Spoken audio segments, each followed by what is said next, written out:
Hello everyone, dear students, we are reading subject verb agreement and this is the class third. हम लोग subject verb agreement पढ़ रहे हैं और ये तीसरा क्लास है subject verb agreement का।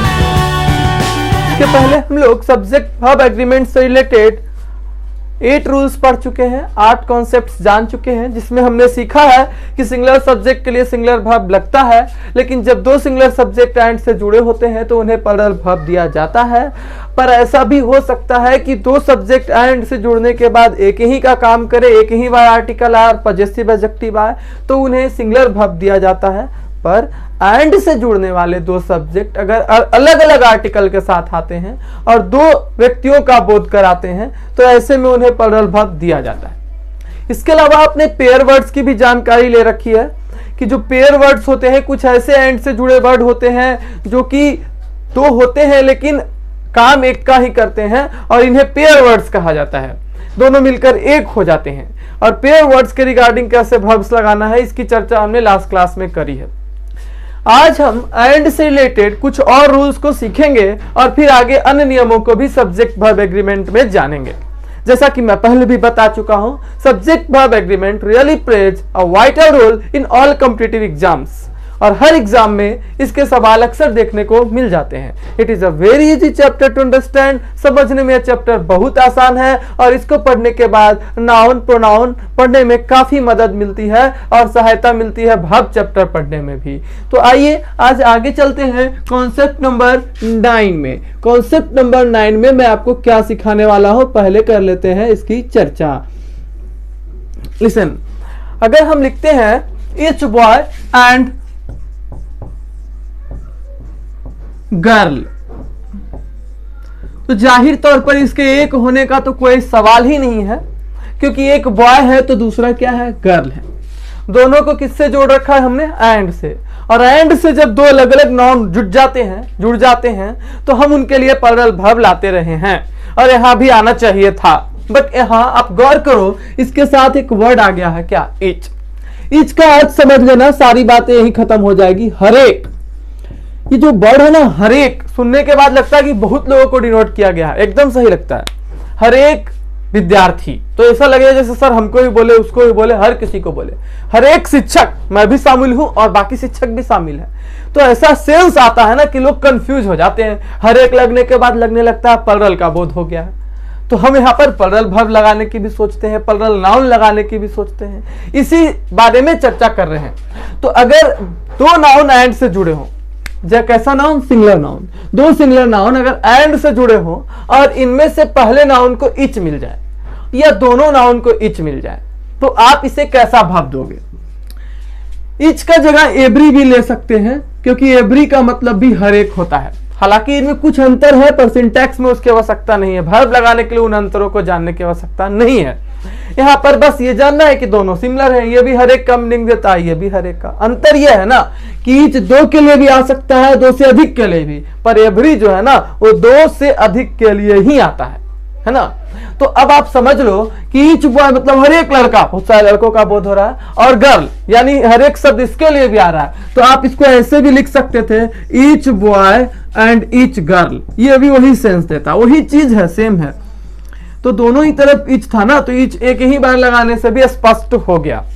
तो अगर दो सिंगुलर नाउन एंड से जुड़े हों और उनमें से पहले वाले को या दोनों ही को ईच या फिर इसके जगह आने वाला एवरी मिल जाता हो, समझ रहे हैं क्या कर रहे हैं हम, कि अगर दो सिंगुलर नाउन एंड से जुड़े हों और इनमें से पहले वाले को या प्रत्येक को यानी दोनों को ईच या एवरी कुछ भी मिल जाता है तो ये दिखने में भले ही प्लूरल लगे लेकिन इनके लिए आने वाला वर्ब सिंगुलर होता है। इसका वजह, इसका कारण कौन है, ईच है। समझ गए। तो एंड से जुड़ने पर boy and girl plural verb लिया था, बिल्कुल सही, पर यहां नहीं लेगा क्योंकि यहां पर हमने इसके साथ इच लगा रखा है। Each boy and girl has equal rights.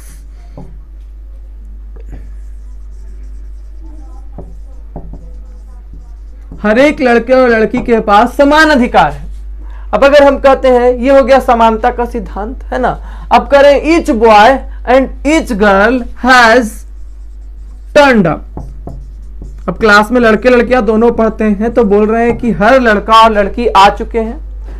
तो यहां पर हर लड़का और लड़की आखिरकार हर या प्रत्येक शब्द सुनो या हर एक शब्द सुनो, सुनने में बहुत सारा लगेगा लेकिन ये बोध एक एक का अलग अलग कराता है। हर एक को पार्टिकुलर देखते हुए उसको एक पूरा समझता है। तो ऐसे आप समझ लो कि जो ईच और एवरी नजर आ गया दोनों के पहले या एक के पहले भी, तो एंड का रूल फेल हो जाएगा और ईच का रूल प्रभावी होगा, जिसमें आप जानेंगे कि ईच आता है तो नाउन सिंगुलर और वर्ब कैसा लगता है, सिंगुलर। तो ईच एवरी दो नाउन अगर एंड से जुड़े हो, सिंगुलर भी हो, एंड से जुड़े हो तो प्लूरल नहीं बनेंगे अगर उनके साथ ईच आ जाएगा या एवरी आ जाएगा। आ गया समझ में?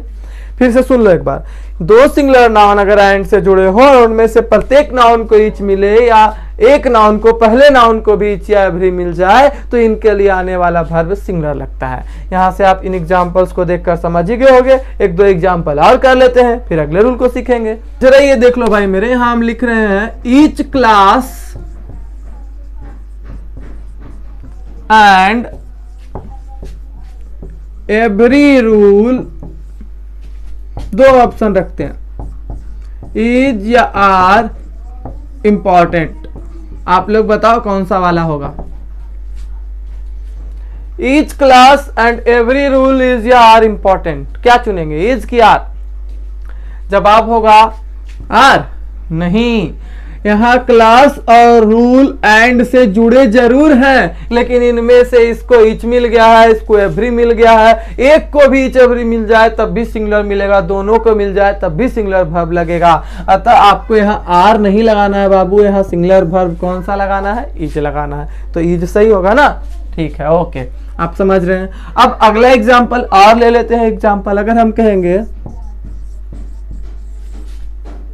Every leader and worker was trying to convince the people, trying to convince the people। Convince करना मतलब अपनी बात के लिए राजी करना, अपनी बात को मनवा लेना, समझा देना, वो हुआ कन्विंस करना। कहते every leader and worker, her leader और वर्कर कोशिश कर रहा था लोगों को कन्विंस करने के लिए। अब यहां अगर दो विकल्प रहता, एक वॉज और एक वर, तो आप अगर लीडर और वर्कर को देखते कि अरे तो एंड से जुड़ गया, दोनों दो है तो इसको दे दो भाई वाज, वाज नहीं वर दे दो, तो आप गलत करते। लेकिन जब आप सीख गए हैं कि एवरी की एंट्री अगर हो गई एंड से जुड़े नाउन के साथ, तो दो रहे, तीन रहे, चार रहे, कितना भी नाउन एंड से जुड़ा रहे, अगर वहां ईच या एवरी की एंट्री हो जाती है तो भर भर हाल में लगना है कैसा, सिंगुलर। तो वर की एंट्री नहीं होगी, यहाँ कौन सही होगा, वाज सही होगा, एकदम सही। तो वाज लगाना चाहिए था ना। तो ये तरीका है कि ईच एवरी अगर एंड से जुड़े नाउन में से दोनों नाउन को ईच एवरी मिल जाए या एक को भी ईच या एवरी मिल जाए तो आप वहां पर वर्ब लगाना सिंगुलर। तो ऐसे कहेंगे every book and author has something special. मतलब हुआ हर किताब और लेखक में कुछ खास बात तो होती ही है, हर किताब और लेखक में कुछ खास बात तो होती ही है। Every book and author has something special. यहाँ पर एक सिंगुलर नाउन बुक है, दूसरा सिंगुलर नाउन ऑथर है। जरूर ही दोनों अलग है क्योंकि एक बुक है तो एक ऑथर है, एक वस्तु है तो एक व्यक्ति है। एंड से जुड़ने के बाद कंफ्यूजन हो सकती है बच्चों को, उनको लग सकता है कि तो स्पष्ट रूप से दो है, इसको लगा दो, प्लूरल वर्ब लगा दो इसके लिए। लेकिन क्या यहाँ हैव लगाना सही होगा? नहीं होगा, क्योंकि हमने यहाँ पर पहले नाउन को क्या दे रखा है, एवरी। एंड से जुड़े नाउन में अगर एक को भी ईच या एवरी मिल जाए या दोनों को भी मिल जाए तो हम कंफ्यूज नहीं करेंगे, याद रखेंगे, ध्यान देंगे। ये हर एक माने एक का बोध करा रहा है, याद रखने का तरीका हो गया और इसलिए इसको वर्ब सिंगुलर ही दिया जाएगा। अतः यहां भी हैव नहीं बल्कि कौन सा ही होगा, हैज। राइट।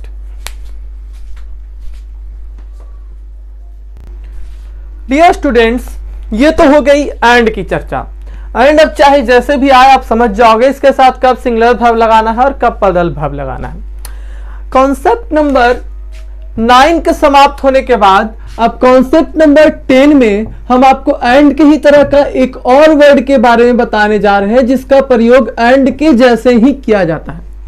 एंड की हिंदी और होती है, यह किसी को जोड़ने के लिए आता है, वही काम एज वेल एज भी करता है। एज वेल एज की हिंदी साथ ही साथ होती है। तो आप आम बोलचाल में कहते हैं आप और मैं अंग्रेजी जानते हैं, इसको आप ऐसे भी बोल सकते हैं आप और साथ ही साथ मैं अंग्रेजी जानते हैं, मतलब मैं भी। तो जो काम एंड करता है हम चाहे तो उसके जगह एज वेल एज लगाकर भी वह कार्य कर सकते हैं। तो ऐसा अक्सर होता है कि एंड के जगह एज वेल एज भी आ जाता है, पर जब दो शब्दों को, दो सब्जेक्ट्स को एज वेल एज से जोड़ा गया हो तो उसके साथ वर्ब का व्यवहार बिल्कुल बदल जाता है, वह एंड के जैसा नहीं रहता। आप एग्जांपल देख लीजिए, you as well as I am busy. ऐसा है कि इसको बनाने के क्रम में मुझे नजदीक में आई मिल गया और वाक्य बनाते समय आई के बाद एम लिखने की आदत है और इस वजह से मानो हमने एम लिख दिया। तो आपको जस्टिफाई करना है कि क्या हमने सही लिखा। आप और साथ ही साथ मैं व्यस्त हैं। अब जिसने अभी एंड पढ़ा है वो देखेगा कि यू को आई से सर जोड़े हैं और एम लगाए हैं, तो सर बोले हैं एज वेल एज और एंड थोड़ा अलग होता है, तो हो सकता है सही भी हो सकता है गलत भी हो। लेकिन यहां पर ये गलत है, यहां पर आर होना चाहिए। अब आप सोच रहे होंगे तो फिर अलग क्या है, एंड भी होता तो यहां आर ही लगता, यू एंड आई को जोड़ते तो फिर इसमें अलग क्या है। अलग है, अगले एग्जाम्पल में आपको समझ में आ जाएगा। He as well as I has या हैव डन इट। एकदम हल्का एग्जाम्पल, हमारा फोकस वर्ब और सब्जेक्ट पर है मुख्य रूप से। He as well as I has या हैव डन इट। अगर हम पुराने नियम के हिसाब से जाएंगे तो जाहिर तौर पर अगर यहां एंड होता तो हम देखते कि ही और आई को जोड़ा है और प्लूरल वर्ब लगाते, लेकिन यहां हैव अगर लगाते आप तो गलत हो जाता, क्योंकि जबकि आप यहां पर अंदाजे अगर तुक्का लगा रहे होंगे और एंड के तरह यूज किए होंगे कि दो को जोड़ा है तो प्लूरल ही होगा ना, प्लूरल लगाए होंगे तो सही होगा। पर यहां मामला अलग है, वो अंदाजे आपका सही हो गया, बिना रूल जाने भी सही हो गया, पर कितनी बार सही होगा, वैसे तो गलत भी हो जाएगा सही भी हो जाएगा। तो पढ़ लेते हैं इसको कि कैसे इसमें सही होता है क्या। तो देखिए यहां कि ही एज वेल एज आई में हैज इसलिए हुआ क्योंकि जब हम दो सब्जेक्ट को एज वेल एज से जोड़ते हैं तो वर्ब हमेशा पहले सब्जेक्ट के अनुसार लगता है, प्रथम सब्जेक्ट के अनुसार लगता है। कोई कहेगा sir I as well as ही रहता तो सही हो जाता, कैसे रहता आई एज वेल एज ही, ऐसा तो बहुत कम ही होगा। यहाँ पर आपको प्रोनाउन में कभी पढ़ना होगा आगे जाकर, ऐसे थोड़ा जहां जहां जरूरी है वहां हम बताएंगे। प्रोनाउन चैप्टर में आपको पढ़ना होता है कि जब दो सब्जेक्ट को आप लगातार या दो प्रोनाउन को या नॉन प्रोनाउन को लगातार लिख रहे हैं तो वहां उनका पर्सन का एक ऑर्डर फॉलो करना होता है और वो सामान्य ऑर्डर जो होता है 2 3 1 होता है। जब तक कि कोई गलती अपराध नहीं किया गया हो ऑर्डर होता है 2 3 1, यानी पहले आपका थर्ड पर्सन आता है और तब फर्स्ट पर्सन आता है। आई और वी जो है फर्स्ट पर्सन है, इनके पहले आने का सवाल ही नहीं उठता है। जब भी होगा तो ही एज वेल एज आई ही होगा, आई पहले नहीं जाएगा। अब जो है उसी को समझ लो, सही है यही होगा। अब इसको समझ लो कि इसमें हम वर्ब अगर लगाते एंड के अनुसार तो हैव होता, लेकिन एज वेल एज क्या कहता है कि वर्ब लगेगा किसके अनुसार, पहले वाले के अनुसार। तो ऐसे में यहां ही के अनुसार क्या सही होगा, हैज। तो ये बनता है आपका कॉन्सेप्ट नंबर 10 कि अगर दो सब्जेक्ट लिखेंगे इसको, अगर दो सब्जेक्ट एक एक रूल सब्जेक्ट वर्ब एग्रीमेंट के अलग चैप्टर की कॉपी बनाए, या मतलब कॉपी में ही शुरू करें और उसको शुरू से साथ में लिखते जाए जहां से हमने पढ़ा है पहले क्लास से। एकदम पूरा आपका यही नोट्स तैयार हो जाएगा और आप बार बार वीडियो को भी देख सकते हैं। अगर दो सब्जेक्ट एज वेल एज से जुड़े हों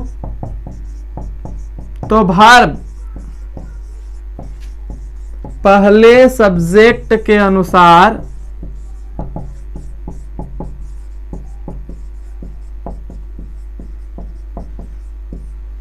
सिंगुलर या प्लरल लगता है। सिंगुलर या प्लरल होता है। मतलब अगर हमारा दो सब्जेक्ट है और वो एंड से नहीं एज वेल एज से जुड़ा है तो वर्ब प्लरल सीधे नहीं लगा देना है।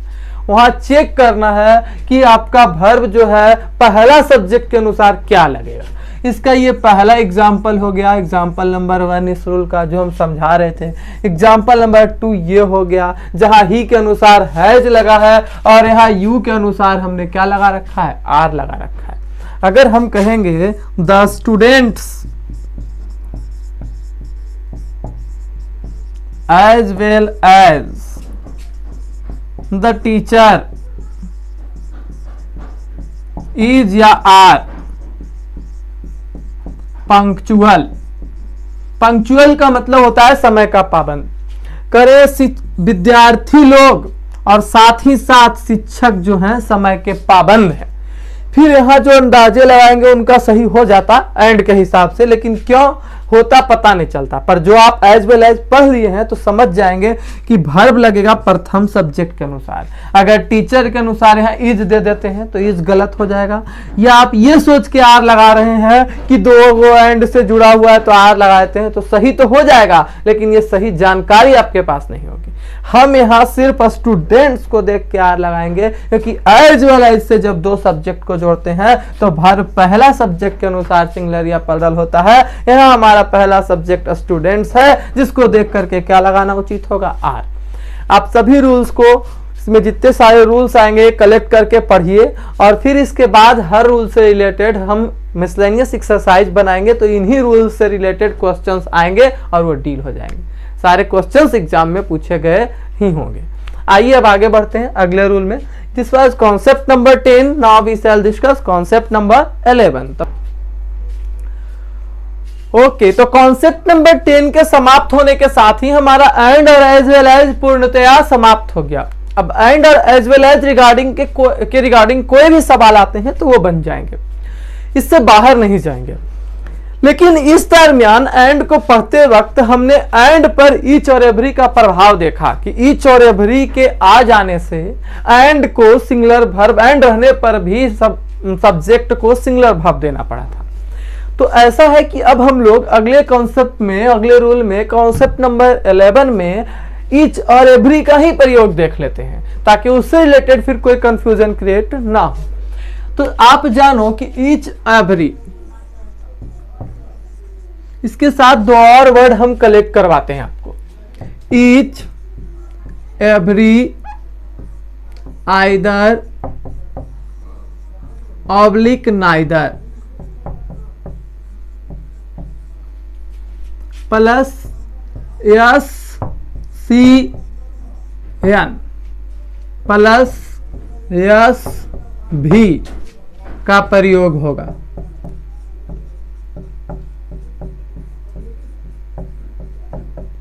What does it mean?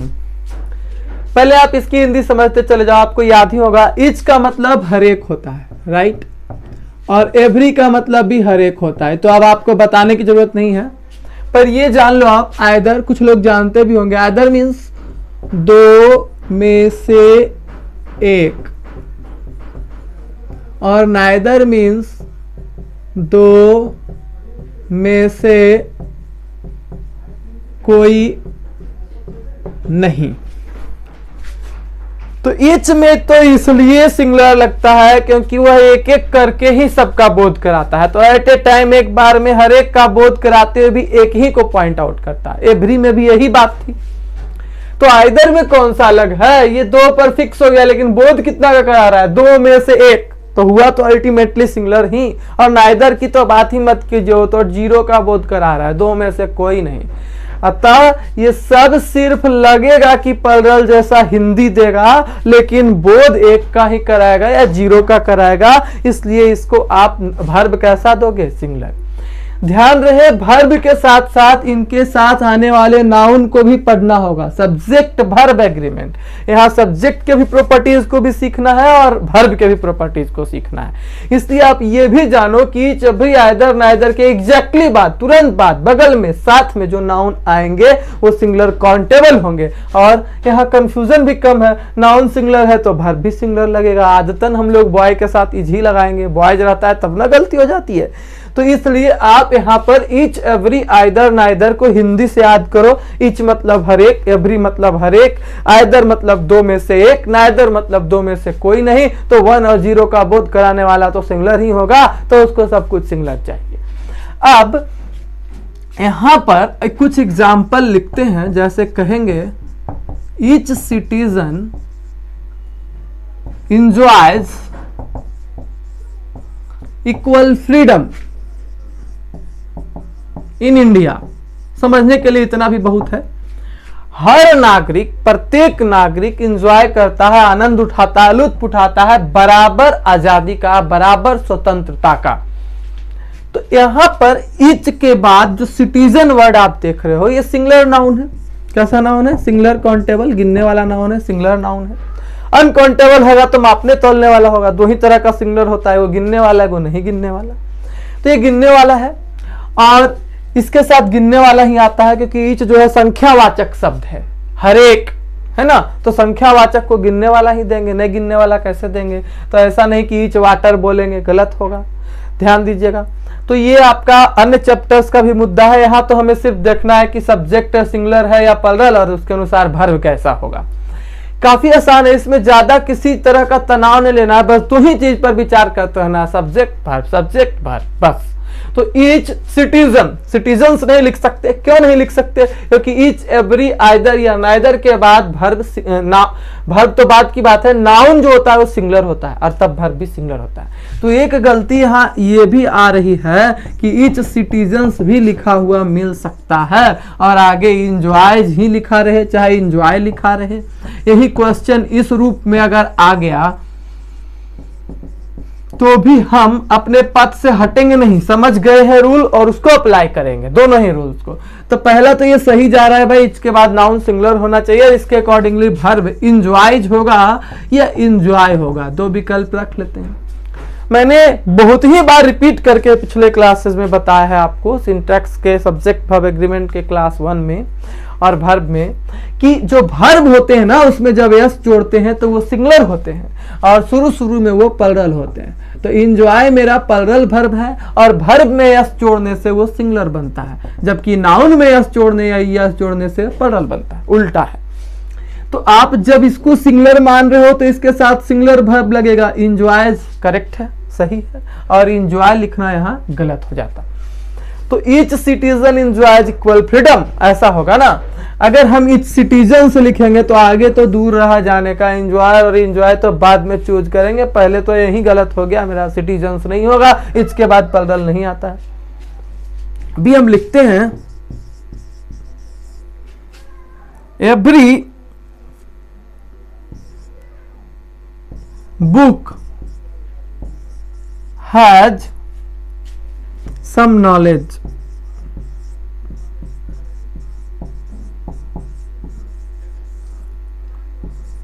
कहते हैं book is the source of knowledge, किताब जो है वो ज्ञान का सोर्स होती है, books are the sources of knowledge, ऐसे भी बोल सकते हैं। तो every book has something knowledge, has some knowledge, हर किताब में कुछ ना कुछ नॉलेज तो होता ही है। या फिर इसको आप ऐसे समझ लो, जब हम गेन करते हैं तो ये नॉलेज बनती है, बुक में जिस रूप में आती है उसे नॉलेज ना कहना बेटर होगा, उसके लिए और एक अच्छा शब्द लाएं, वो शब्द क्या होगा? इंफॉर्मेशन। तो ऐसे ही बोल सकते हैं, हर बुक में कुछ ना कुछ इंफॉर्मेशन तो होती ही है। अब यहाँ पर एवरी के बाद अगर बुक लगाया बंदे ने तो सही ही लगाया ना, ईच हो या एवरी हो, दोनों के रिस्पॉन्सेज तो सेम है, सब्जेक्ट वर्ब एग्रीमेंट में दोनों एक ही तरह से काम कर रहे हैं। तो यहाँ पर आपका जो नाउन लगा वो सिंगुलर लगा और इसी के अकॉर्डिंग वर्ब भी सिंगुलर लगा। गलती तो तब होती जब हम यहाँ बुक्स करते तो भी गलत रहता, यहाँ हैव लगा लेते तो भी गलत रहता। इसी तरह से अगर आप देखते हो आइदर रोड ऑब्लिक रोड्स, अब साथ ही साथ बना लेते हैं ना, यहीं पर कौन सही होगा भाई? आइदर के बाद रोड होगा कि रोड्स होगा? जवाब दीजिए। यहाँ पर क्या होगा? तो रोड होगा, क्योंकि आइदर के बाद सिंगुलर आता है। रोड्स कैसे लगा सकते हो आप? पहला ये गलत हो गया। दूसरी बात कि जब आप आइदर को सिंगुलर नाउन देते हो तो ये भी याद रखो कि वर्ब भी सिंगुलर ही लगता है। आगे ध्यान देना, either road lead oblique leads to Ranchi. Ranchi जाती है, रांची की ओर लीड करती है, रांची जाती है, दोनों में से कोई एक सड़क, कोई एक सड़क। आइदर रोड, जाती तो एक ही है और सड़क यहाँ पर एक ही है। हर तरह से सिंगुलर है, ईच से तो कम कंफ्यूजिंग है ये। यहाँ पर आपने अगर लीड लगाया तो फिर गलत होगा, क्योंकि आपको समझना होगा ये V1 है और V1 प्लरल होता है। एस ES लगने के बाद वर्ब सिंगुलर बनता है और यहाँ सिंगुलर वर्ब की रिक्वायरमेंट लग रही थी, इसलिए हमने यहाँ लीड्स लगा लिया। तो आप देख सकते हो ईच, एवरी, आइदर दोनों तीनों आ गए आपके पास। एक और रख लेते हैं यहाँ पर, नाइदर कार या कार्स। क्या करोगे आप? कार है ना, कार होगा। ईच, एवरी, आइदर, नाइदर सबके बाद हमने सिंगुलर नाउन बताया भाई, कार्स नहीं होगा, यहाँ कार होगा। कार हो गया। अब चुनना है इज ऑब्लिक आर, आसान वाला ऑप्शन। कौन प्लरल है? कौन प्लरल है? आर प्लरल है, लेकिन लगेगा यहाँ क्या? सिंगुलर। तो आप यहाँ पर सिंगुलर कौन सा चुनोगे? इज। आर गलत हो गया। नाइदर कार्स नहीं, नाइदर कार, इज नहीं, आर नहीं, कौन सा? Is. Neither car is mine, दोनों में से कोई भी कार मेरी नहीं है। बहुत मदद मिलेगी प्रोनाउन और नाउन चैप्टर में इसको छोटा छोटा चीज को जान लेने से। वहां का जो कॉम्प्लिकेसी है ना, जो जटिलता है ना, वो खत्म हो जाएगा, आसान लगने लगेगा आपको। आप अगर नाउन पढ़े भी है ना तो इसमें ऐसे रूल्स आने वाले हैं जो कि आप नंबर में नहीं जानते और सवाल नाउन में उसके रहते हैं। तो आपने अगर नाउन, प्रोनाउन और कुछ और ग्रामर के पार्ट से इसको अच्छा करना चाहते हैं बिना इंग्लिश का मतलब लिटिल नॉलेज के साथ भी, तो वो आपके लिए पॉसिबल है सिर्फ सब्जेक्ट वर्ब एग्रीमेंट के माध्यम से। हर चैप्टर में आपको असिस्ट करेगा। तो चलिए एक और कॉन्सेप्ट हमने क्लियर कर लिया। कॉन्सेप्ट नंबर 11 में, रूल नंबर 11 में हमारे पास अब ईच और एवरी वर्ड के, एवरी वर्ड के साथ साथ आइदर और नाइदर वर्ड की भी जानकारी आ गई है। पर ये सिर्फ इसी तरह से नहीं यूज होते, they are used in different variety, in different ways. ये अलग अलग वेराइटीज में अलग अलग तरीके से यूज होते हैं। ईच और एवरी के एक रूल जान लेने मात्र से आपका इस पर कमांड नहीं हो गया है। तो आइए इसके दूसरे फॉर्म्स को, दूसरे तरीकों को देखते हैं, जैसे कि ये वाक्य में आते हैं और तब ये कैसा भाव लेते हैं। चलिए देखते हैं इसे अब कॉन्सेप्ट नंबर 12 में, रूल नंबर 12 में। हाँ, तो कॉन्सेप्ट नंबर 11 में ईच, आइदर और नाइदर के यूजेस को देखने के बाद अब हम कॉन्सेप्ट नंबर 12 में चर्चा करेंगे इसी के दूसरे वेरिएंट की। तो मान लो कि ईच अकेले नहीं आए बल्कि ऑफ के साथ आए, ईच ऑफ रहे या फिर आइदर ऑफ रहे या फिर नाइदर ऑफ रहे। एवरी ऑफ का क्या होगा भाई?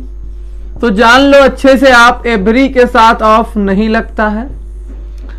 इसको आप प्रोनाउन में भी पढ़ोगे और यहां पर सिर्फ यही जानना है कि ईच ऑफ पॉसिबल है, आइदर ऑफ पॉसिबल है, नाइदर ऑफ पॉसिबल है, एवरी ऑफ नहीं होता है। इसके जगह एवरी वन ऑफ होता है, जिसकी चर्चा हम आगे करेंगे। तो अभी आपने ईच पढ़ा है, each of, either of, neither of में क्या सीखना है? देखो भाई, यहां जो ऑफ आता है ना, ऑफ संख्यावाचक शब्द के साथ अगर ऑफ आएगा तो वह में से का हिंदी देगा, का हिंदी नहीं देगा। ऐसे में अगर यहाँ ऑफ आया तो इसका हिंदी निकलेगा में से, और इच का हिंदी क्या निकलेगा? प्रत्येक। प्रत्येक होने के लिए भाई एक से अधिक होगा तब तो प्रत्येक बोलेंगे। तो में से प्रत्येक, कितना में से प्रत्येक, कम से कम एक से अधिक में से प्रत्येक। आइदर का मतलब ही होता है दो में से एक, तो यहां भी कम से कम दो तो होने चाहिए, अधिक से अधिक भी दो होने चाहिए। नाइदर ऑफ मीन्स भी दो में से एक, तो यहां भी दो होने चाहिए। रिक्वायरमेंट ये है कि ईच जो आता है जब में से का सिलेक्शन के लिए आएगा तो सिलेक्शन एक में से नहीं होता है, एक से अधिक में से होता है। इसीलिए यहां जो भी नाउन आएंगे या प्रोनाउन आएंगे, ध्यान रहे इस स्थिति में वो हमेशा प्लरल होंगे। तो जैसा है यहां पर अगर मान लो ईच ऑफ द स्टूडेंट लिखा जा रहा है, तो सबसे पहले तो आपको इसको गलत करना है कि नहीं भाई यहां स्टूडेंट नहीं हो सकता है, इसको आपको स्टूडेंट्स कर लेना है। अब यहां पर एक रूल बन जाता है, इसको मैं लिखा दे रहा हूं कि ईच ऑफ, आइदर ऑफ या नाइदर ऑफ, कौन कौन से, ईच ऑफ, आइदर ऑफ या नाइदर ऑफ के बाद जो नाउन या प्रोनाउन आएंगे वो प्लरल होंगे। प्लरल नाउन होगा या फिर प्लरल प्रोनाउन होगा, यही दोनों में से एक रहेगा। अगर प्रोनाउन होगा तो ऑब्जेक्टिव केस में होगा। नाउन का सब्जेक्टिव और ऑब्जेक्टिव सेम रहता है, इसलिए कोई फर्क नहीं पड़ता है, वो भी आपका ऑब्जेक्टिव में ही यहां होगा। तो कहना है कि प्रीपोजिशन के बाद हमेशा ऑब्जेक्टिव केस ही आते हैं, इसलिए ईच ऑफ वी नहीं हो सकता, ईच ऑफ अस होगा। ईच ऑफ दे नहीं हो सकता, ईच ऑफ देम होगा, है ना। तो यहां पर प्लरल आएगा, नाउन हो चाहे प्रोनाउन, दोनों यहां प्लरल आएगा और केस भी ऑब्जेक्टिव लगेगा। इसके बाद जो वर्ब आएगा, सिंगुलर वर्ब आएगा, सिंगुलर वर्ब इज यूज्ड। ऐसे क्या है ना, लैंग्वेज जो है इस टाइप से अगर डायग्रामेटिक वे में लिखोगे तो कॉपी में देखते ही बिना पढ़े, मतलब नजर पड़ते ही पूरा चीज माइंड में सेट हो जाएगा, चला जाएगा। तो ऐसे लिखा हमने, तीनों आ गए कि ईच ऑफ हो भाई, चाहे आइदर ऑफ हो चाहे आपका नाइदर ऑफ हो, ये तीनों में से कोई भी हो, अर्थ तो पता चल ही गया है। ऑफ में से का मीनिंग देगा और सिलेक्शन हमेशा एक से अधिक में से होता है, इसलिए यहां सिंगुलर नाउन होने की संभावना ही नहीं है और ना ही प्रोनाउन सिंगुलर होगा। तो नाउन प्रोनाउन यहां दोनों आ सकते हैं, ऑफ है तो दोनों आ सकते हैं, प्रीपोजिशन के बाद नाउन प्रोनाउन दोनों आते हैं। प्रीपोजिशन का डिफिनेशन ही है ऐसा कि ये नाउन या प्रोनाउन के पहले आकर उसके पोजीशन को बताता है, तो यहां दोनों आ सकते हैं। लेकिन ख्याल रहे चूंकि यहां चुनाव का भाव है, सिलेक्शन का भाव है, इसलिए जो भी नाउन आए प्लरल रहे, जो भी प्रोनाउन आए प्लरल रहे, पर वर्ब सिंगुलर लगेगा। क्योंकि अभी अभी आपको याद होगा कि ईच, आइदर और नाइदर के लिए हमने वर्ब सिंगुलर ही लगाया था और बोध भी उसी तरह से होगा, मतलब ये प्रत्येक का बोध कराएगा, ये दो में से एक का बोध कराएगा, ये दो में से कोई नहीं का बोध कराएगा, इसलिए वापस से वर्ब यहां सिंगुलर ही लगने हैं। कुछ एग्जांपल्स करते हैं और फिर आपको और बेहतर समझाएंगे। तो ईच ऑफ द स्टूडेंट नहीं होगा, क्योंकि आप देख सकते हो कि ईच ऑफ के बाद टीचर ने हमने क्या बताया आपको कि ईच ऑफ के बाद प्लरल नाउन आता है। तो ईच ऑफ द स्टूडेंट नहीं, क्या सही होगा, स्टूडेंट्स। ईज होगा या आर होगा, जवाब आप दे सकते हो, समझ रहे हो तो ईज होगा या आर होगा, हम बोलेंगे कि यहां पर क्या होगा, इज होगा, क्योंकि लिखा है कि नाउन तो प्लरल होगा लेकिन वर्ब ये में से प्रत्येक या हरेक का ही बोध कराएगा। विद्यार्थियों में से हरेक, विद्यार्थियों में से प्रत्येक।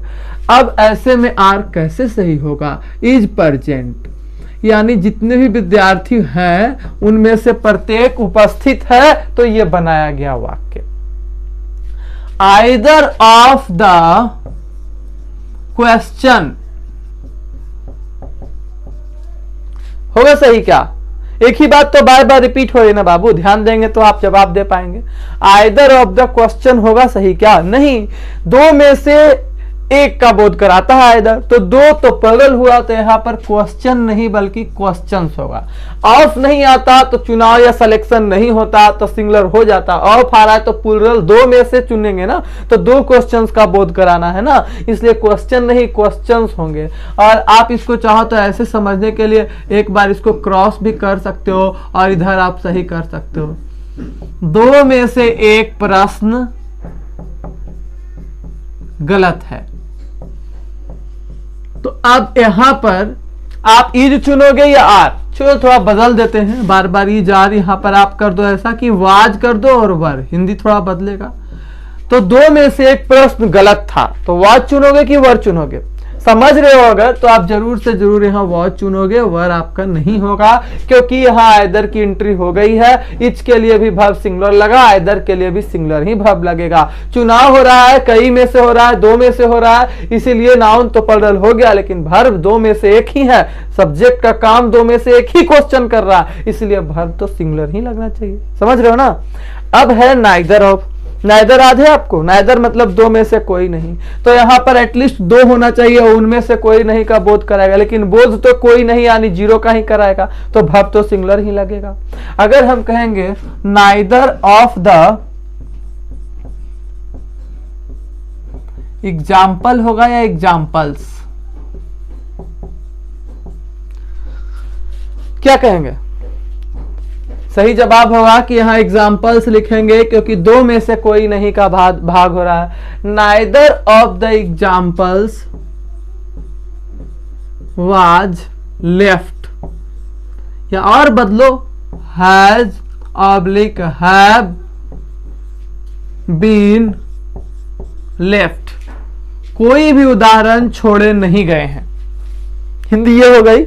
आपका काम अभी वर्ब और सब्जेक्ट पर कंसंट्रेट करने का था ना, तो नाइदर ऑफ के बाद नाउन प्लुरल आएगा, लेकिन बोध कोई नहीं का ही हो रहा है। आफ्टर ऑल ये जीरो का ही बोध करा रहा है, इसीलिए वर्ब हमारा सिंगुलर ही लगना चाहिए। तो ऐसे में हैव गलत होता है, सही कौन सा होगा? हैज। सीख गए ना कि ईच ऑफ, आइदर ऑफ या नाइदर ऑफ आते हैं तो इनके साथ नाउन तो प्लुरल लगता है, प्रोनाउन तो प्लुरल लगता है, लेकिन वर्ब सिंगुलर ही लगता है। चलो आप यहाँ ध्यान रखना, एवरी ऑफ नहीं होता है, काफी इंपॉर्टेंट है ये, दूसरे चैप्टर में भी आपको काम आ जाएगा। पर अभी प्रोनाउन के एग्जाम्पल्स तो आए ही नहीं, रूल तो हम हटा दिए हैं, फिर भी आप देखे होंगे अभी कि हमने कहा था कि ईच ऑफ के बाद नाउन या प्रोनाउन दोनों आ सकते हैं। तो सपोज यहां रहता ईच ऑफ वी या अस, पहले तो यही रुक जाओ आप।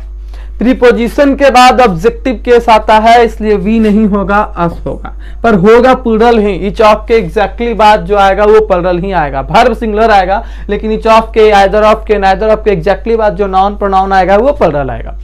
तो यहाँ पर ईच ऑफ अस, अब दो ऑप्शन चुन लेते हैं, फिर इज या आर, और यहाँ पर आगे वाक्य बनाने के लिए इसका कंप्लीमेंट लिख देते हैं। Each of us is laborious, हम में से प्रत्येक मेहनती है। हम में से प्रत्येक, हम लोगों में से प्रत्येक, तो हम लोगों में से हर एक, एक एक का बोध हो रहा है अलग अलग, इसीलिए फिर से सिंगुलर ही है, और आप समझो यहाँ पर इज ही सही होगा। अगर हम कहेंगे फिर ईच ऑफ देम भी लिख सकते हैं, लेकिन सभी वर्ड्स को यूज करने के लिए हम अलग अलग लिख रहे हैं ताकि सारे यूज हो जाए, अच्छा रहेगा ना। आइदर ऑफ देम हैज या have missed the purse here. उन लोगों में से किसी एक ने, या उन दोनों में से किसी एक ने, यहां दो ही लोगों की चर्चा हो रही है क्योंकि आइदर दो ही को कंसीडर करेगा, तो उन दोनों में से किसी एक ने पर्स छोड़ दिया, यहां पर पर्स गुमा दिया, यहां पर छूट गया, मिस हो गया। तो हैज तो होगा, लेकिन हैव यहां नहीं होगा। हैव को क्रॉस करो, क्योंकि आप जानते हो कि आइदर ऑफ की एंट्री हुई है तो में से एक का बोध कराएगा, ये प्लुरल दिखेगा लेकिन बोध एक ही का करेगा। ऐसे में वर्ब तो सिंगुलर ही लगना चाहिए, एक के लिए तो वर्ब सिंगुलर ही आएगा। यही काम आप नाइदर ऑफ के साथ भी कर सकते हो। नाइदर ऑफ यू इज या वाज ऑब्लिक वर्ब बदल देते हैं ताकि अलग अलग यूज हो। गिल्टी, गिल्टी का मतलब दोषी होता है, इनोसेंट का ये उल्टा हो गया, इनोसेंट में निर्दोष होता है। नाइदर ऑफ यू, तुम में से कोई नहीं, तुम दोनों में से, एक्चुअली ये हो रहा है, दोनों में से कोई नहीं, तुम दोनों में से कोई नहीं दोषी था। क्या चुनेंगे? हाँ, वॉज या वर। यू के साथ तो आज तक वर ही लगाते आए हैं ना, पहले भी हम बता चुके हैं आपके पहले क्लास में सिंटैक्स वाले में, सब्जेक्ट वर्ब एग्रीमेंट में, कि आई के साथ क्या लगता है, वी के साथ क्या लगता है, यू के साथ क्या लगता है, मैंने वहां क्लियर करा है। तो ऐसे में आपको याद भी है और पता भी है, बहुत ज्यादा यूज भी होता है, यू के साथ आर, यू के साथ वर। तो ज्यादा यहाँ पर ध्यान देंगे तब पता चलेगा कि नाइदर ऑफ आया है, इसलिए वर का जगह नहीं रह गया था, किसका जगह था, वॉच का।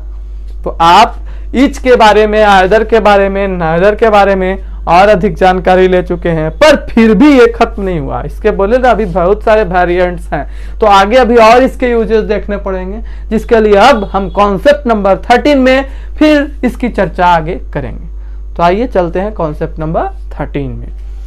ओके, यहाँ तक कोई दिक्कत तो नहीं होना चाहिए, काफी हमने चर्चा करा, आराम आराम से बताया आपको, है ना। अगर दिक्कत हो तो कमेंट सेक्शन में बताएं, अगले वीडियो में क्लियर करने का कोशिश करेंगे हम। तो आते हैं अब कॉन्सेप्ट नंबर 13 में, रूल नंबर 13 में। तो बेसिकली हम लोग को जहां भी ईच दिखता है, आइदर दिखता है, नाइदर दिखता है, वहां वर्ब तो सिंगुलर ही होता है। पर इस भ्रम से बाहर निकलेंगे आप कॉन्सेप्ट नंबर 13 में। कभी कभी ऐसा, बस एक बार ऐसा भी होता है कि ईच रहेगा, ईच ही यहां पर सिर्फ आएगा, आइदर नाइदर इस तरह से नहीं आएगा। ईच रहेगा लेकिन वर्ब प्लरल लगेगा। बस एक ऐसी सिचुएशन हो सकती है कि अगर आपको प्लरल सब्जेक्ट मिले, प्लरल सब्जेक्ट मतलब प्लरल नाउन या प्रोनाउन, सब्जेक्ट का काम तो यही करते हैं। अगर आपको प्लरल सब्जेक्ट मिले और इसके एग्जैक्टली बाद ईच रहे, पहले नहीं, अभी तक तो पहले था ईच बॉय या ईच ऑफ द बॉयज, इस रूप में आ रहा था ना, लेकिन बाद यहाँ आइदर और नाइदर इस तरह से नहीं आ सकते, सिर्फ ईच के साथ ये दुर्घटना होती है कि प्लरल सब्जेक्ट और तब ईच आएगा, plus plural verb is used. Language से आसान है इस डायग्राम से आपको समझना, देखिएगा और तुरंत याद भी होगा और यूज भी करने आएगा। तो प्लरल सब्जेक्ट मान लो वी रहेगा, we each, each of us भी बोल सकते हैं इसको, अभी जैसे बोल रहे थे, देखते जाना दोनों में क्या फर्क पड़ेगा। वी ईच नो, नो क्या है बाबू, V1, V1 क्या है आपका, प्लरल की सिंगुलर, प्लरल। पीछे के क्लासेस देखो अगर इसमें दिक्कत है तो नो, और उसके बाद नोज, वर्ब में जब एस जोड़ते हैं तब वो सिंगुलर होता है। तो यहां पर ये V5 है, वर्ब में एस जोड़ते हैं तो सिंगुलर हो जाता है, सिंगुलर हो गया। तो we each know our fundamental rights, RIGHTS, हम में से प्रत्येक लोग अपना मौलिक अधिकार जानते हैं कि हमें क्या फंडामेंटल राइट्स मिले हैं एज पर द कॉन्स्टिट्यूशन, हम में से प्रत्येक जानते हैं। इसी बात को कहने का एक तरीका यह भी हो सकता है, ईच ऑफ अस लिख दें, वीच मैंने भी होता है हम में से प्रत्येक, और ईच ऑफ अस मैंने भी होगा हम में से प्रत्येक। अब यहां पर जो वर्ब हमारा लगेगा नो ऑब्लिक नोज में, तो अभी अभी आपको हमने बताया था कि ईच ऑफ जब आता है तो पहला वाला के अनुसार लगाते हैं, तो वर्ब कैसा लगेगा, सिंगुलर। तो यहां पर इस बार नोज आपका सही होगा, नो गलत हो जाएगा, बाकी चीजें वैसे ही रहने दीजिए। आवर फंडामेंटल राइट्स, हिंदी बदली नहीं, सेम टू सेम वही हिंदी रह गया। लेकिन आपने देखा कि प्लरल सब्जेक्ट के बाद जब ईच आता है तो वो प्लरल वर्ब लेता है। अगर हम लिखते हैं यहां पर द टीचर्स ईच आर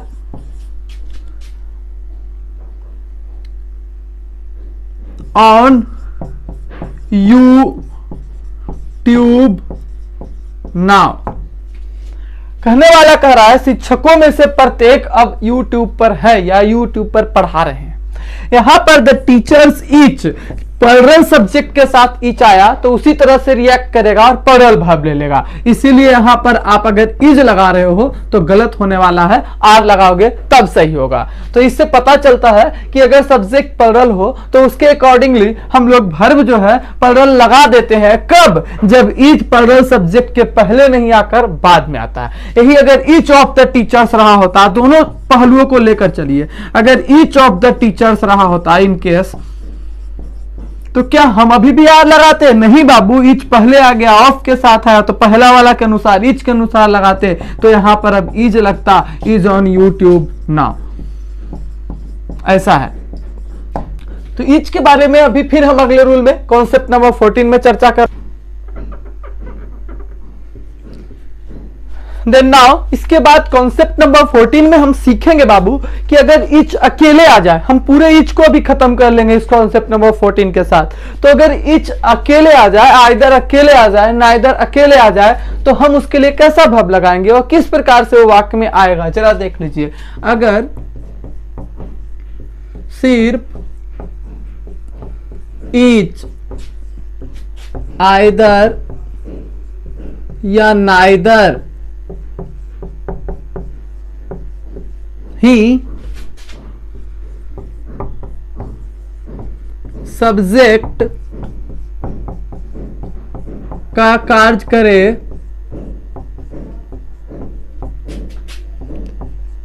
तो इसे वर्ब सिंगुलर मिलेगा।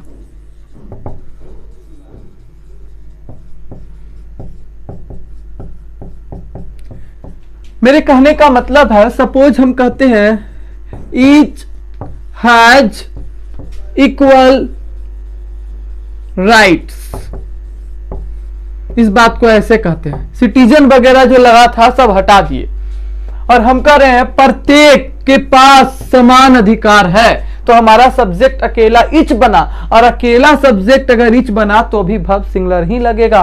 अगर हम कहेंगे, मान ले इसको समझने के लिए, आई हैव 2 पेन्स, मेरे पास 2 कलम है, और यहां पर हम बोल दिए दोनों में से एक अच्छा चलता है, तो आइदर राइट्स वेल। तो अगले वाक्य में जो आइदर है पेन्स को रिलेट कर रहा है और बता रहा है कि इन्हीं दोनों कलम में से कोई एक कलम जो है वो अच्छा चलता है। बोथ तो कोई एक का ही हुआ, वर्ब कैसा लगेगा, सिंगुलर। इसी को अगर दूसरे वर्ड से रिलेट करते हैं, नाइदर इज न्यू या आर न्यू, यहां भी आप चर्चा कर सकते थे, तो राइट को काट देते, कहते भाई सिंगुलर लगने वाला है। नाइदर इज या आर न्यू, तो आप क्या जवाब देते, इज। आर तो गलत होगा ना, क्योंकि नाइदर आपका सब्जेक्ट है, तो हिंदी होगा दोनों में से कोई नहीं। और मैंने बता रखा है कि अगर सिर्फ ईच, आइदर या नाइदर ही सब्जेक्ट का कार्य करे तो इसे वर्ब सिंगुलर मिलेगा। तो भी आप कह सकते हो, तो भी समझने के लिए, यानी कि कैसे भी अभी तक ईच, आइदर, नाइदर आया है तो हर बार वर्ब जो है सिंगुलर ही लगा है, मोटा मोटी ये समझ लीजिए। और दूसरे तरफ सिर्फ एक बार ऐसा हुआ कि प्लुरल सब्जेक्ट के बाद अगर इच आ गया, वो भी सिर्फ इच में ऐसा हुआ, तो हम उसके लिए वर्ब कैसा लगाए थे, प्लुरल लगाए थे। बाकी जगहों पर इच, आइदर, नाइदर अपने हर एक स्वरूप में आप देख सकते हो कैसा वर्ब लेता आ रहा है, तो जवाब देंगे कि सर ये आपका सिंगुलर वर्ब लेता आ रहा है। कॉन्सेप्ट नंबर 14 जो है हमारा समाप्त हो जाता है इसी के साथ। अब आते हैं हम लोग कॉन्सेप्ट नंबर 15 की तरफ, या कह सकते हो कि रूल नंबर 15 की तरफ। सिंटैक्स में हर एक रूल से सवाल आते हैं, सिंटैक्स के किसी रूल को नजरअंदाज नहीं किया जा सकता है। जो रूल हल्का लगे वो भी, जो रूल थोड़ा आपको जटिल लगे वो भी, सारे नियम इंपॉर्टेंट है सिंटैक्स के, कोई भी रूल इसमें बिना सवाल का नहीं गया है एग्जाम में। तो आप समझिए इन बातों को। अब देखिए कॉन्सेप्ट नंबर 14, थोड़ा देर पहले हमने कहा था कि ईच ऑफ होता है बाबू, आइदर ऑफ होता है, नाइदर ऑफ होता है, लेकिन एवरी ऑफ नहीं होता है। तो उसी के संदर्भ में भी और आगे बढ़ेंगे तो हम जानेंगे कि एवरी के साथ ऑफ कैसे लगाया जाता है। तो उसी दौर में अब आगे बढ़ते हैं और रूल नंबर 14 में हम सिंटैक्स के सबसे इंपॉर्टेंट रूल, या आप नाउन में नंबर भी पढ़ोगे तो यहीं से वो रूल गया है आपका सबसे इंपॉर्टेंट रूल, जिससे सबसे ज्यादा सवाल बनते हैं ना, आप देख लेना, सबसे ज्यादा सवाल प्रैक्टिस करवाएंगे इसी से आएगा। हालांकि है कुछ नहीं, लेकिन सवाल इसी से सबसे ज्यादा आता है, इस रूल से, इस एक रूल से। मतलब कि आप समझ सकते हो बहुत सारे रूल्स हैं सिंटैक्स में, पर इस एक रूल से 20% तक सवाल आ जाते हैं कभी कभी। तो अब देख लीजिए आप, वन ऑफ काफी आसान सा है ना, इसका कॉन्सेप्ट मैंने समझा भी दिया है। वन ऑफ के बाद आने वाला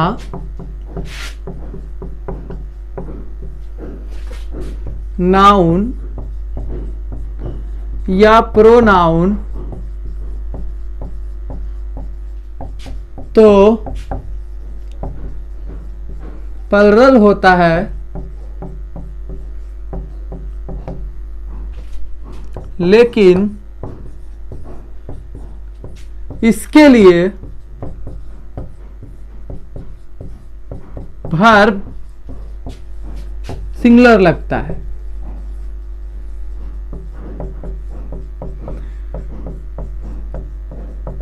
कोई भी रूल है उसका यूज है, लेकिन रूल को सीधे रट लेंगे तो भूल भी जाएंगे।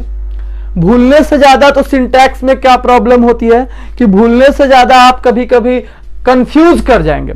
अब दो ही तो वर्ब है, इज है, आर है, सिंगुलर है, प्लरल है, थोड़ा सा कंफ्यूज हुए तो गलत हो जाएगा। तो भूलने से ज्यादा कंफ्यूज होने की जरूरत, कंफ्यूज होने का इशू आ सकता है रटने पर। तो सिर्फ रटना नहीं है, उसके साथ कॉन्सेप्ट भी होगा, तब रटना नहीं पड़ेगा, सिर्फ रिवाइज करना पड़ेगा लिखे हुए रूल्स को, और उस पर प्रैक्टिस करेंगे, रूल्स अपने आप याद हो जाएंगे। तो अभी तक हर रूल्स को पढ़ाते हुए मैंने एक रीजन दिया कि ऐसा क्यों होता है कि इसमें सिंगुलर लगाते हैं, रटाया नहीं। और यहां भी रीजन ही देने जा रहे हैं कि ऐसा वन ऑफ के साथ क्यों होता है। मैं बता रहा हूं कि हर रूल तो एक साथ नहीं आ सकता। आगे एक रूल डिस्कस करेंगे कि दो सब्जेक्ट या दो नाउन को जब हम प्रीपोजिशन से जोड़ते हैं तो वर्ब पहला नाउन के अनुसार लगता है। तो ये पीछे भी मैंने ईच ऑफ के टाइम में बताया है। तो वन ऑफ का हिंदी आप समझना, अपने आप बाकी चीजें समझ में आ जाएगी अगर आप रेगुलर अभी पढ़ रहे हो तो। वन ऑफ की हिंदी होती है में से एक। जैसे कि आप बाबू ईच ऑफ लिखते थे तो हम बताए थे हिंदी होती है में से प्रत्येक।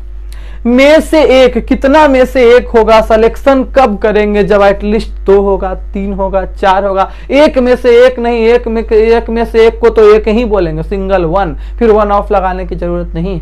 वन ऑफ की आवश्यकता है मतलब कि चीजें एक से अधिक है और उनमें से इसका सिलेक्शन होगा। यहां पर ऑफ आया है तो में से उनका चयन करेगा, तो चयन करेगा कम से कम 2 में से। तो यहां पर जो चीजें होंगी वो ग्रेटर देन 1 होंगी।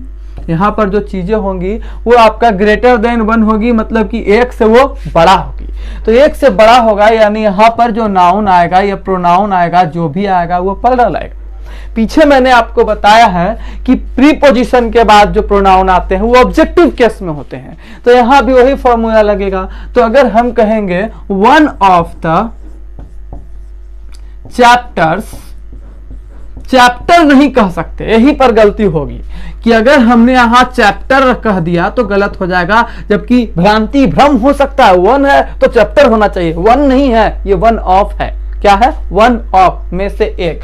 तो यहां पर चैप्टर्स आपका सही होगा और चैप्टर लिखना गलत होगा। यहां से बच गए तो आगे भी गलती हो सकती है। आप ध्यान देना कि आप कह क्या रहे हो, कई चैप्टर्स में से एक। चैप्टर्स बहुत है पर आप क्या कह रहे हो, में से एक। आप कितना को पॉइंट आउट कर रहे हो? एक को। तो सब्जेक्ट तो आपका एक ही बना, एक ही चैप्टर बना, तो इसलिए वर्ब तो सिंगुलर ही लगेगा। One of the chapters has oblique have been taught. अब अपने अंदर से विचार कीजिए कि क्या यहां सही होगा हैव? नहीं, यहां पर सही होगा हैज। तो हमने पॉइंट आउट किया, हैज सही होगा और हैज लगा भी दिया है। आप देख लो, वन ऑफ के 1-2 एग्जांपल्स कर लो, आपको समझ में आ जाएगा। पर याद रखना इजी जरूर है, पर सवाल बहुत ज्यादा आने हैं इससे। अब देखिए नेक्स्ट में, वन ऑफ द सोल्जर्स